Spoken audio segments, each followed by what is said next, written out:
In this video, we're exploring the inspiring financial transformation of someone just like you and me. So how do I get rich? I borrow money, and I buy assets with it.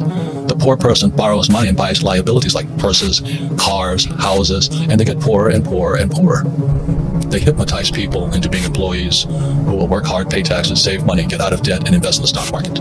Until you question those sayings, those words, you'll be a poor person. Sa video natin ngayon, sabay-sabay nating talakayin ang idea ng utang. Kung bakit nga ba ang utang ay masama sa karamihan, pero ginagamit naman na tool sa pag-asenso ng iilan. Kung maobserbahan natin ang mga taong merong utang, katulad na lang ng kaibigan natin ng utang ng cellphone o kaya ay sasakyan.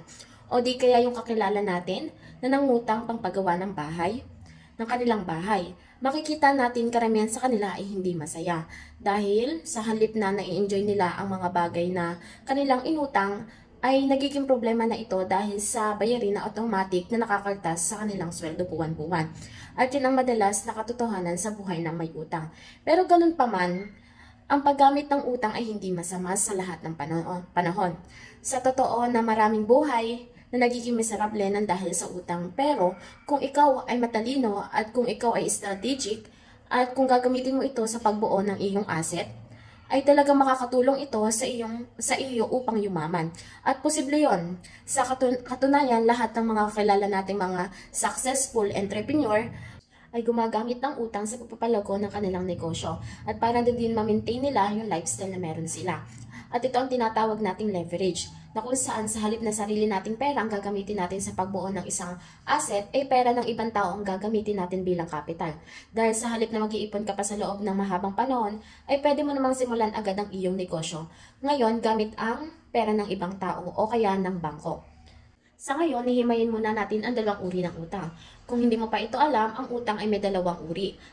At ang dahilan kung bakit meron itong pinagkaiba, ayon ito ay dahil sa paggagamitan nito. Ang unang uri ay ang bad debt at ang pangalawa ay ang good debt.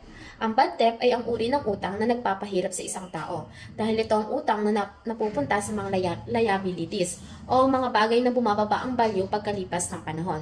Katulad ng mga gadget, sasakyan at ang mga common na problema sa ganitong uri ng utang ay ang malaking interest nito pagbabayaran na.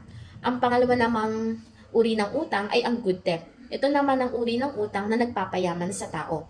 O kung hindi man, at least meron ka pa rin kikitain na pera.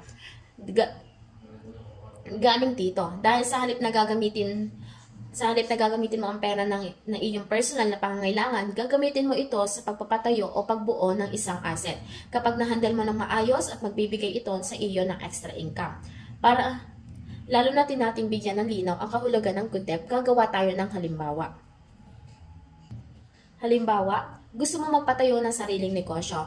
Meron ka ng idea, meron ka na ding produkto, meron ka na ding business plan at marketing strategy. Pero ang problema, kulang ang iyong capital. At halimbawa, ang capital na kailangan mo is 100,000 pesos. So ang ginawa mo ay nag-pitch ka ng business idea mo sa mga kilala at mga kaibigan mo na alam mo na magiging potential investor mo.